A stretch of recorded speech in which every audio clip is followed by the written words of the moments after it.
애기들 안녕. 지희쌤이야. 첫 번째 과제 강의, 해설 강의 진행하도록 하겠습니다. 요 글은 2014 수능 기출 지문입니다. 이 글 읽었다고 생각하고 수업하겠습니다. 애기들은 이 글이 무엇에 대한 글이라고 생각해? 많은 친구들이 분광분석법에 대한 글이라고 지금 생각을 했을 것 같아. 근데 글을 좀 정밀하게, 노련하게 읽을 수 있으면 이렇게 대답했어야 돼. 분광분석법이 남긴 업적에 대한 글입니다. 이 글은 분광분석법이 남긴 업적에 대한 글이야. 그럼 이 질문에도 대답할 수 있어야 돼. 분광분석법이 과학사에 길이 남을 업적을 남겼다고 하는데 그 업적이 뭐야? 요걸 정확하게 대답할 수 있어야 이 글을 제대로 읽은 겁니다. 앞에서부터 차근차근 한번 봐드릴게. 19세기 중반 시기 나오면 무조건 체크입니다. 시기가 나오면 무조건 체크예요. 19세기 중반이면 몇 년대예요? 1801년부터 1900년도까지, 그러니까 1801년도부터 1900년도까지가 19세기입니다.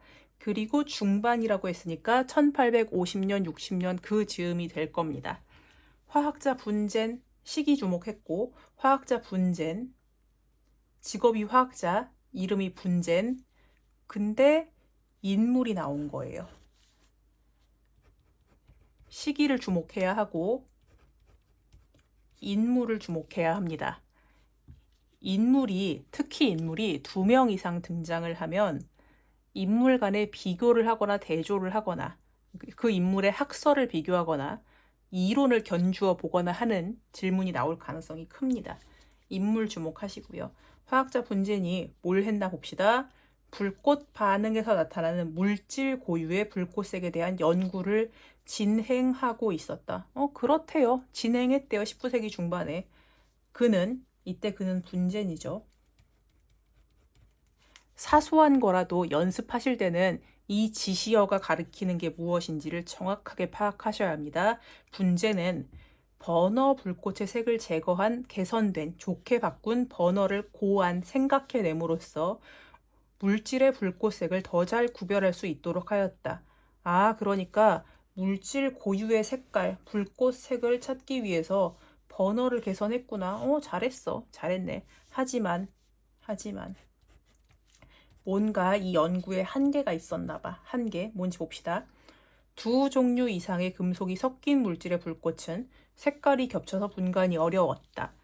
그러니까 물질마다 고유의 불꽃색이 있긴 한데 2종류 이상이 겹쳐 있으면 색이 섞여서 분간하기 어려웠구나. 이 연구의 한계였구나. 이해. 이때 말하는 이해가 이런 어려움이 있음에, 이 어려움에 물리학자, 인물 2번째 인물 등장했다. 키르이호프, 게다가 기억이라는 기호까지 매겨져 있으니까 당연히 중요한 인물일 겁니다. 키르이호프, 아까 분젠은 화학자였다. 근데 키르이호프는 물리학자다. 그죠? 이거 둘 다 과학자이면서 세부 학문에서 분야는 좀 다르다. 그쵸? 프리즘을 통한 분석을 제안했고 이때 둘이 분젠과 키르이호프가 되겠죠. 협력하여 불꽃의 색을 분리시키는 분광분석법. 분광분석법이 뭐냐면 불꽃의 색을 분리시키는 거구나. 창안했다. 이것은 분광분석법은 혹은 분광분석법의 창안은 과학사의 길이 남을 업적으로 이어졌다. 여기까지 보시고 이 글이 제시하고 있는 문제 혹은 화제라고 생각하셔도 됩니다. 무엇에 대한 글인지를 첫 단락 읽으시면서 파악을 하셔야 합니다. 자, 예를 들어 선생님이 수업 시간에 초반 도입부에서 1단락에 해당하겠죠. 도입부에서 A라는 인물은 정말 훌륭한 사람이야 라고 말했다고 칩시다. 그럼 난 그 수업 시간에 무슨 얘기 하겠습니까? 그 인물이 어째서 훌륭한지, 어떤 면에서 훌륭한지를 이야기하지 않겠습니까? 마찬가지로 지금 1단락에서 과학사의 길이 남을 업적으로 이어졌다. 이어졌다니까 이 창안 자체가 과학사의 길이 남을 업적이라는 게 아니라 이 창안이 업적으로 이어졌다는 얘기예요. 그럼 도대체 무슨 일이 있었길래 과학사의 길게 남을 업적이 되었는지, 이게 왜 길게 남을 업적인지,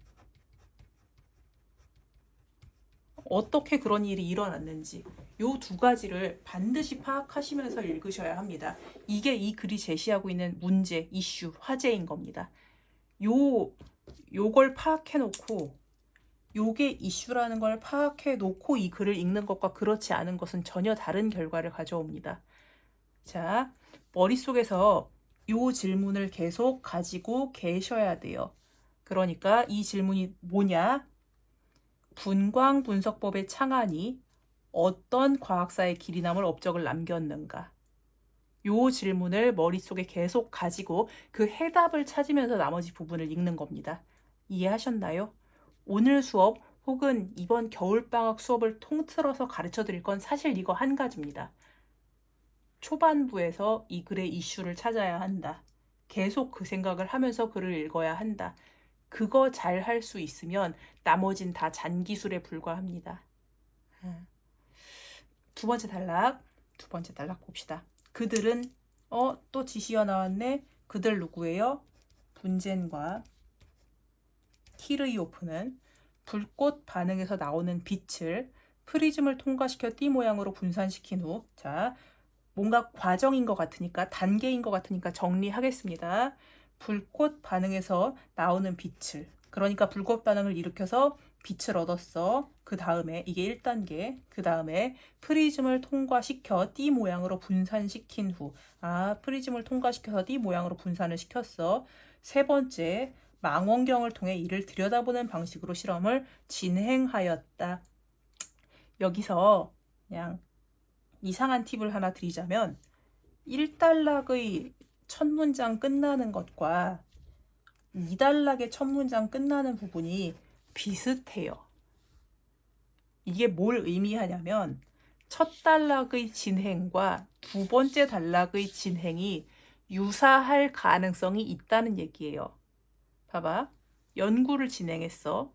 어떤 결과가 나와. 연구를 진행했어. 당연히 다음에 어떤 결과가 나오지 않겠어요? 그렇죠. 실제로 그런지 한번 볼게요. 빛이 띠 모양으로 분산되는 것은 빛이 띠 모양으로 분산되는 것. 앞에 띠 모양으로 분산시킨 후. 빛을 띠 모양으로 분산시킨 후. 똑같이 받았네. 그러니까 요 문장, 빛이 띠 모양으로 분산되는 것. 요 문장은 앞에 있는 띠 모양으로 분산시킨다와 관련이 있을 거예요. 빛이 파장이 짧을수록 굴절하는 각이 커지기 때문이다. 띠 모양으로 분산되는 이유를 설명해 주는 문장이구나. 이렇게 이해하고 넘어갑시다. 이 방법, 그러니까 요 1, 2, 3단계의 방법을 통해 그들, 분젠과 키르이오프는 알칼리 금속과 알칼리 토금속의 스펙트럼을 체계적으로 조사하여 그것들을, 그러니까 알칼리 금속과 알칼리 토금속들을 함유한 화합물들을 찾아내었다. 그렇구나. 그러니까 그것들을 함유한 화합물들이니까 뭔가 이렇게 섞여 있는 여러 가지 종류의 금속이 섞여 있는 물질 중에서 알칼리 금속과 알칼리 토금속을 구분해냈다는 얘기인 것 같아요. 그러니까 분광분석법이 효과가 있는 것 같습니다. 이 과정에서 봐봐. 진행하였다. 이 과정에서. 그럼 이 과정이니까 함유한 화합물들을 찾아낸 것은 결과예요, 과정이에요? 예, 여전히 과정 중에 있는 겁니다.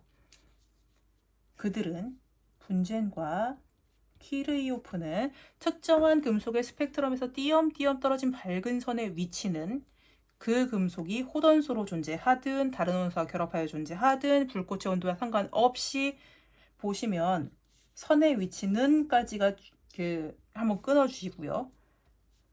금속이 호돈수로 존재하든 결합하여 존재하든 불꽃의 온도와 상관없이 에서 한번 끊어주시고요. 그럼 요 끄는 중간의 부분을 없애고 문장을 한번 단순화시켜서 보면 밝은 선의 위치는 항상 같다.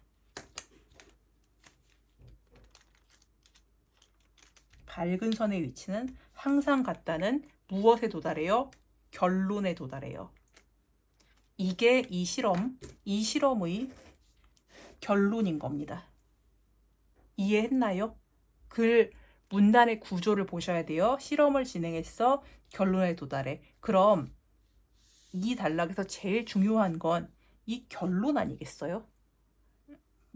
그럴 거예요. 이로써 화학 반응을 이용하는 전통적인 분석 화학의 방법에 의존하지 않고도 한번 끊고 정확하게 화합물의 원소를 판별해내는 분광 분석법이 탄생하였다. 두 번째 단락은 분광 분석법의 탄생을 다루고 있구나. 1단락을 더 구체화시키고 있구나. 이 방법의 유효성. 이때 유효하다의 의미는 믿을만하다. 이렇게 생각하시면 됩니다. 그러니까 분젠과 키르이오프가 새로운 금속 원소인 세슘과 루비듐을 발견함으로써 아마 그런 거겠죠. 정체를 알 수 없는 한 금속을 갖다가 분광 분석법을 해봤더니 밝은 띠 모양이 아주 새로운 패턴의 밝은 띠 모양이 등장을 해서 이건 새로운 물질일 거야. 여지껏 우리가 알지 못했던 물질일 거야. 라고 해서 조사를 해봤더니 여지껏 없었던 물질이었다. 이런 식으로 아마 발견을 했을 겁니다. 그래서 세슘과 루비듐을 발견함으로써 입증되었다. 여기까지가 2단락 내용입니다. 자, 여러분이 지금도 계속 생각하고 계셔야 하는 게 뭐죠? 과학사의 길이 남을 업적. 무슨 업적을 남겼냐. 근데 분광 분석법이 과학사의 길이 남을 업적으로 이어져야 하는데 이번에선 이어진 거예요? 아직 분광 분석법 얘기예요? 아직은 그냥 분광 분석법 얘기인 것 같습니다. 길이 남을 업적으로 이어진 얘기는 아직 나오지 않았습니다. 그래요. 3단락 보겠습니다. 3단락. 식이 나왔다. 체크해 놓으시고요. 때 나왔으니까 1859년 키르이오프는 이 방법, 분광 분석법, 천문학 분야로까지 확장하였다. 학문 분야가 3번째 등장했습니다.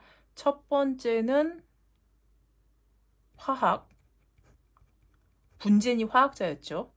그리고 키르이오프가 물리학자였죠. 3번째가 천문학이네. 뭔가 비슷한 종류의 것들이 여러 개 나오면 무조건 잘 봐야 합니다. 천문학 분야로까지 확장하였다. 키르이호프가 그랬구나. 그러니까 키르이호프는 불꽃 반응 실험에서 관찰한 나트륨 스펙트럼의 2개의 인접한 밝은 선과 한번 끊고 1810년대에 프라운호퍼가 프리즘을 이용하여 태양빛의 스펙트럼에서 발견한 검은 선들을 비교하는 과정에서 여기까지 과정이에요. 앞선 단락과 단락 구조가 비슷합니다. 과정 나왔어요. 결과가 나오겠죠. 결론이 나올 겁니다. 태양빛의 스펙트럼에 검은 선이 나타나는 원인을 설명할 수 있었다. 이 설명해내는 게 결론일 겁니다. 진짜 그런지 보겠습니다. 그 전에 프라운호퍼라는 3번째 인물이 등장했네. 분젠, 키르이호프, 프라운호퍼. 인물이 셋 등장했습니다. 비교하는 문제 나올 수 있으니까 주의하셔야 합니다. 이때 그는이 프라운호퍼예요? 키르이호프예요? 이름도 비슷해. 키르이호프는 태양빛의 스펙트럼의 검은 선들 중에서 프라운호퍼의 D선이 한번 끊을게요. 나트륨 고유의 밝은 선들과 같은 파장에서 겹쳐지는 것을 확인하고 이건 그냥 사실을 확인한 거예요. D선은 태양에서 비교적 차가운 부분인 태양 대기 중에 존재하는 나트륨 때문에 생긴다고 해석했다. 해석한다는 건 본인의 견해, 의견인 겁니다. 이것은 앞에 문장 전체를 받는 이것이라고 생각하시면 됩니다. 이러한 해석이 나오는 것은 태양 대기 중에 나트륨 반복되는 구절이니까 반응오시고요. 태양의 더 뜨거운 부분에서 나오는 빛 가운데 D선에 해당하는 파장의 빛들을 흡수하기 때문이다. 뭐가? 나트륨이. 태양빛의 스펙트럼을 보면 D선 이외에도 차가운 태양 대기 중의 특정 원소에 의해 흡수된 빛의 파장 위치에 검은 선들이 나타난다. 이 검은 선들은 그 특정 원소가 불꽃 반응에서 나타나는 스펙트럼 상의 밝은 선들과 나타나는 위치가 동일하다. 무슨 얘기냐면요. 태양이니까 빨갛게 해야지. 태양이 있어요. 태양에서 지구로 이글이글 열을 쏘아서 보낼 텐데 태양에도 대기, 지구에 공기가 있듯이 대기가 있는 거예요. 이 대기의 일부가 이 태양이 지구로 보내는 에너지를 흡수해 버리는 거죠. 그러니까 대기 중에 물질들이 태양에 내뿜는 이 열기들을 일부 흡수를 해요. 흡수를 하면 흡수된 열은 지구에 도달하지 않고 이 흡수된 에너지가 있을 법한 파장의 부분이 그냥 검게 나타난다. 이렇게 생각하시면 될 거예요. 그러니까 태양 대기 중에 어떤 물질이 D선에 해당하는 파장들을 다 흡수를 해버렸는데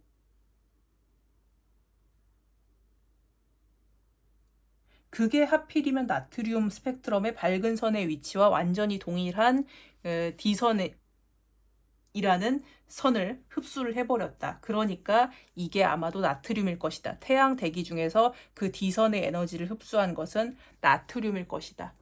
라는 게 키르이호프의 해석입니다. 설명을 좀 개떡같이 했지만 잘 알아들으셨으리라 믿고요. 아무튼 중요한 건 태양 대기 중에 나트륨이 존재한다고 키르이호프가 이 D선과 나트륨 밝은 선이 겹치는 이 사실을 해석했다는 게 중요합니다. 여러분이 사실 지금 이게 내가 자꾸 중요하다고 하는데 왜 중요한지 모를 것 같거든요. 그때 생각해봐요. 지구랑 태양은 어마어마하게 멀어요. 태양은 게다가 엄청나게 뜨거워.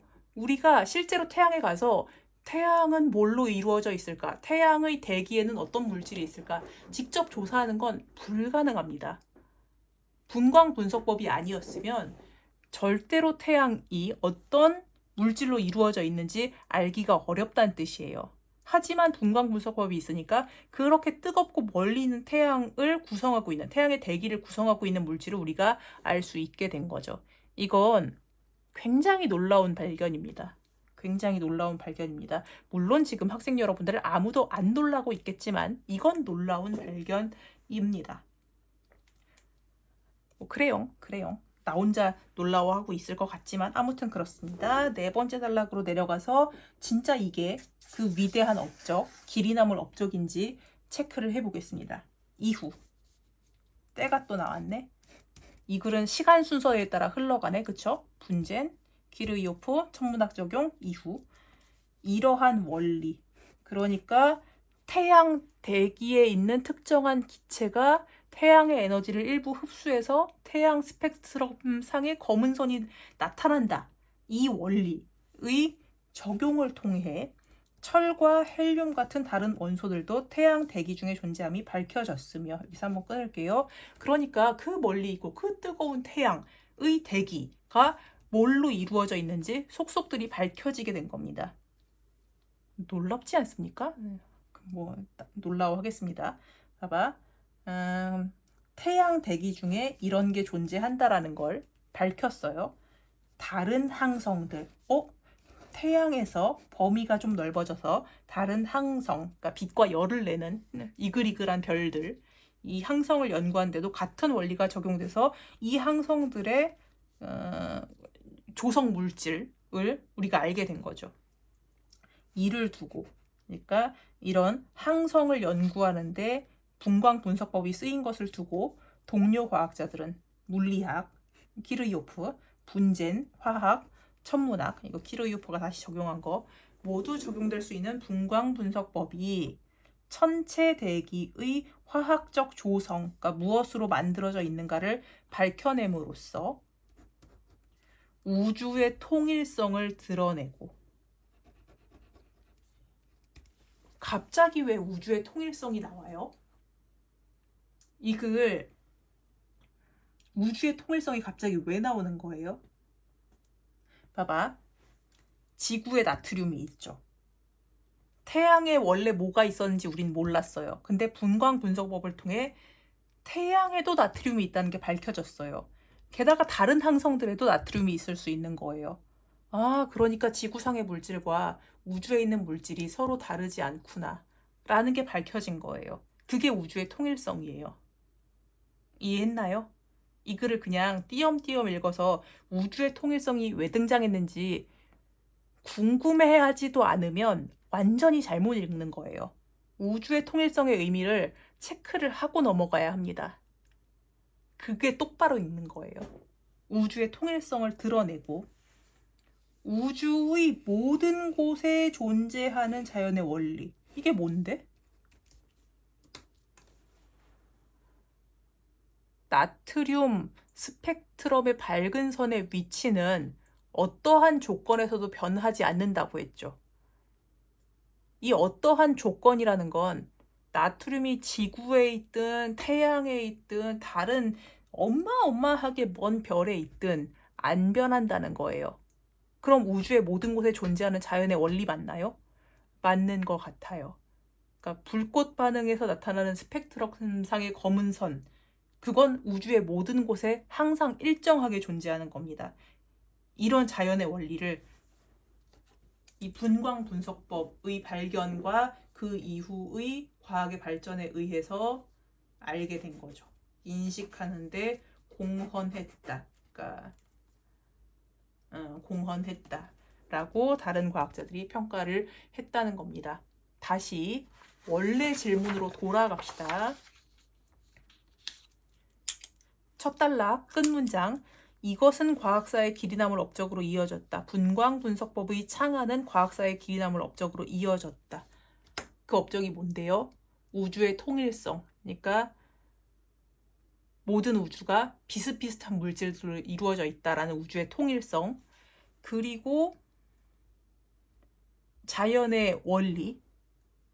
물질은 고유의 스펙트럼을 갖는다라는 이 자연의 원리를 밝혀낸 것이 길이남을 업적인 거예요.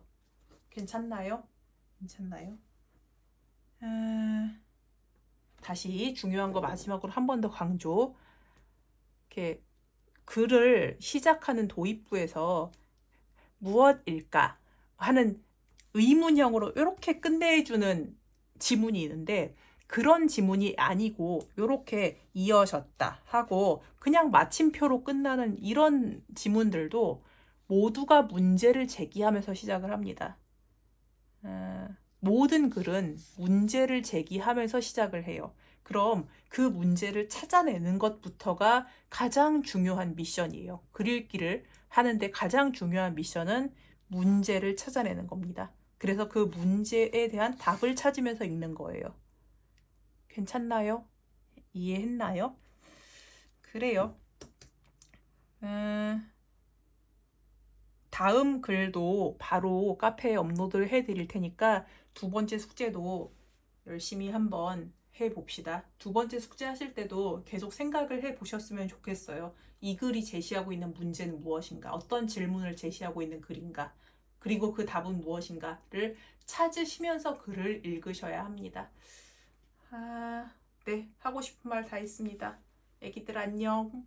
고생했어.